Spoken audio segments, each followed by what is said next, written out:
Don't feel bad when I'm down, I'ma be okay. This Shrek gon' come right back around and smack the BOA. Only the members gon' come round and see what's down one. We go Galactron, pretty on the shotgun. Knew I was finna be great when I came out the wound. They hate that I'm a butterfly that came out that cocoon.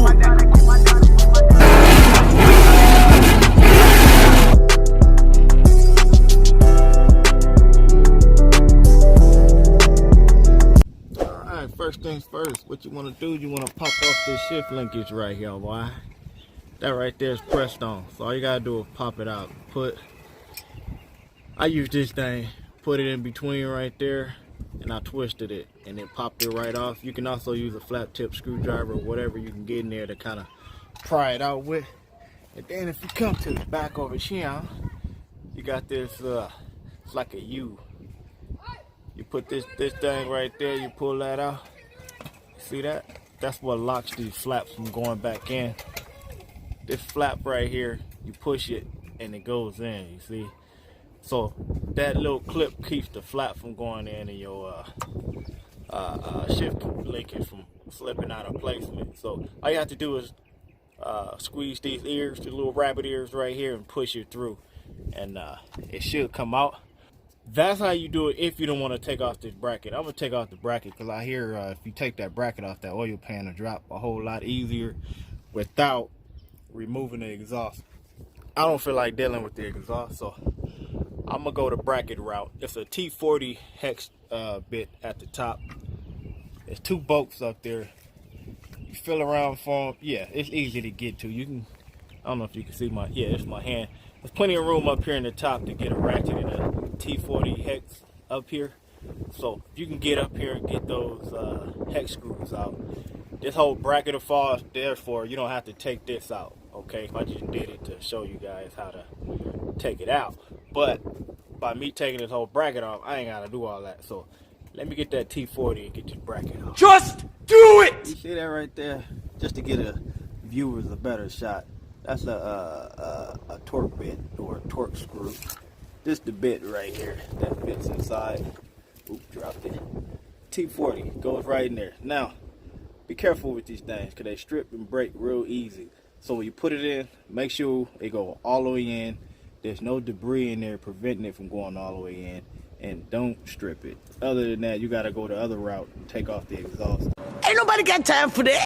So I got these out. Yeah. And if you look up there, that bracket is loose now, and it falls down. You see that? There you go. So bracket out of the way, preventing the oil pan from falling. So now I got a lot of clearance, and I shouldn't have no problem with lowering this thing. So nails. Just take out these. What is that? I think it's 1/2 inch. Let me double check for y'all. Won't be doing no guesswork. Yeah, 1/2 inch. There we go. It's 13 millimeter or 1/2 inch to get all these bolts off. I don't know exactly how many it is. Look, at least what's that? 3, 4, 5. It's about 12 to 15 of them. I don't know the exact count, but if yours have a drain screw, you want to drain the fluid and make it a little easier when you're pulling this pan off. You ain't got fluid sloshing all around and wasting on the ground. you feel me? Gator never been about that. I'm gonna drain it. That look like it's probably about at least a 15, 16. So let me get the correct socket for that. I'm gonna drain it and I'm gonna start taking off these bolts going around and see if we can get this pan to fall, man. All right, problem number 1. This drain bolt, it don't want to come out. The head of it is stripping. Oh yeah! Fucking head! Fuck you!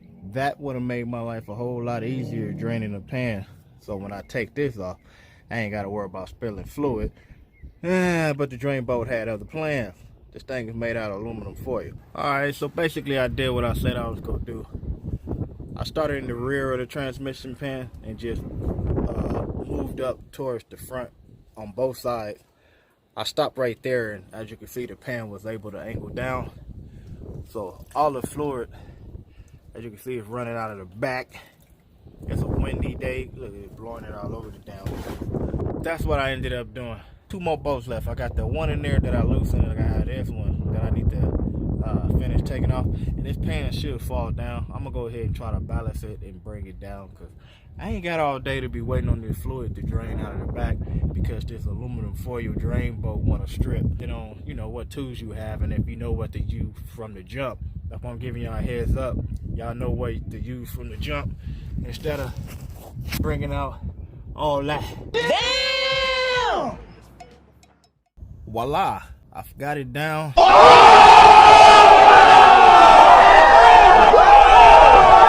That's the filter, the big black thing under there.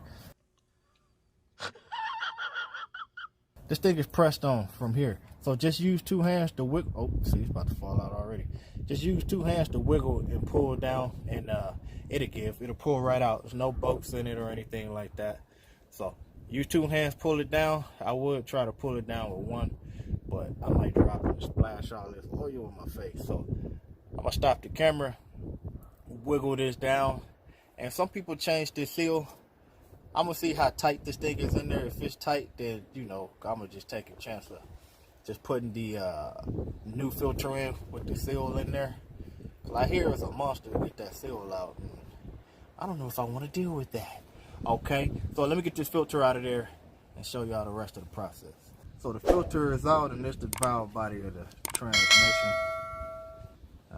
You can take a second and look around the seal. Where is that? It's still up in there. There you go.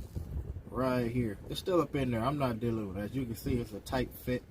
You would need something flat to kind of wedge up in there and crumple it, and then use needle nose pliers to pull it out. And then you got to tap in the new one. I hear if you use like a 19mm socket, it'll fit just around there perfectly to tap it back in. But still, although I know the steps to do it, I don't feel like dealing with it. Okay, so I'm gonna press the new one up in there and see how tight it fit. If it feel like it's loose and it needs to be changed, then I deal with it. But as of now, I don't plan on doing it. Just make sure around here it's clean, so when you put the new gasket on, it's it's clean and it's seat right. It's a flat surface. So that's the old one in the pan, and this is the new one. I don't know if y'all can see that.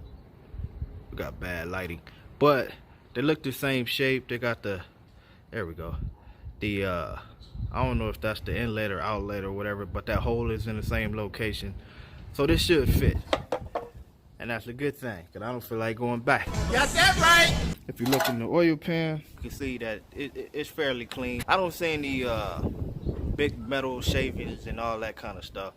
Even the magnet, this is normal. You're gonna have sludge and all that kind of stuff on it, but I don't see any big metal shavings and stuff that you don't want to see. This is where the drain plug is, of course, but for some reason that dang on thing don't want to come out, so I ain't fooling with it. And I'm gonna clean this up. I'm gonna just use Walmart brand brake cleaner, spray around it here, wipe off, get everything clean. This gasket, ooh, if it come off like that, I ain't gotta do a lot of scraping. Yeah, boy! So clean everything up, get the gasket off, put the new one on, and then before you put the pan, don't forget to press on that that filter right there, because if you don't, you gonna be in trouble. Alright, so I got everything squared away, cleaned up, laid the gasket on it. And when you clean everything, don't forget to clean the magnet. The magnet is your friend. Hey, you dirty! Make sure you clean that. And when you lay the gasket on it, just start, if you look right here, I started a couple bolts through. There's one here, one over there, one right there, and one right there. So the reason I did that is to hold the gasket in place, unless you use some silicone or something like that. But with this, you shouldn't need silicone, but if you want to use it, you can. So I put the bolts through it to hold the gasket in place. If you want, you can pause the video and kind of use this as a reference to how to lay the gasket on there, because you will be flip-flopping around unless you get lucky and get it the first go around. But when you lay that gasket on there, you got to lay it the right way so all the holes line up. You can get the bolts back through them. So if you want to avoid flip-flopping the gasket around till you get it right, just take a picture, or pause, not take a picture, but pause the video. You know the drain plug is right here if yours have a drain plug. So if yours have a drain plug, just line your oil pan the same way mine is. Then you see it's a notch right here, a big one, and then there's a little notch up there. So take your gasket, find the big notch, put it on this side. You know, obviously the little notch gonna go over there, and you straight. So let's get this thing on the car. Told y'all don't forget this, and I'm about to forget it. Brother, what are you doing? So first thing you want to do is press this in, and I hear under the transmission on the valve body, you want to check the bolts that's holding the valve body. I don't know if they're known for backing out or whatever, but just make sure those are still tight. And then you can press in the filter and go ahead and start bolting the oil pan on. So I'm gonna walk over there to my Pontiac and get it going. Booyakasha. I got it pressed in. This the new filter. It went in tight. Okay, so see, I'm trying to wiggle it.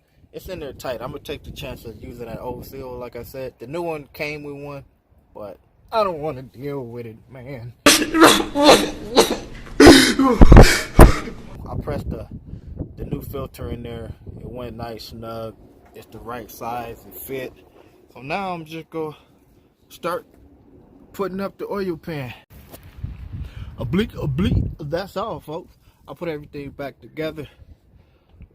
Just want to point out some things for heads up. To get those torque bits back up top for that dang on bracket, it's gonna take some finessing.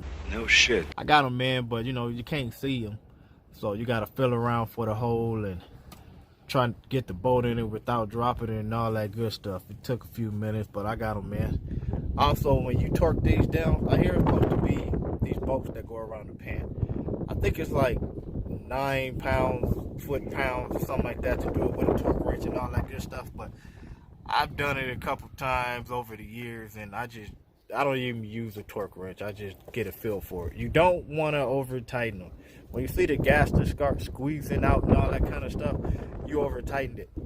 You just want to get them snug. Okay! When I say snug, I don't mean tight snug, but to the point to where the bolt is getting snug. What? What the f? I want to thank y'all for tuning in and like, subscribe. Catch me in the next video, because I'm always doing something. This ain't over.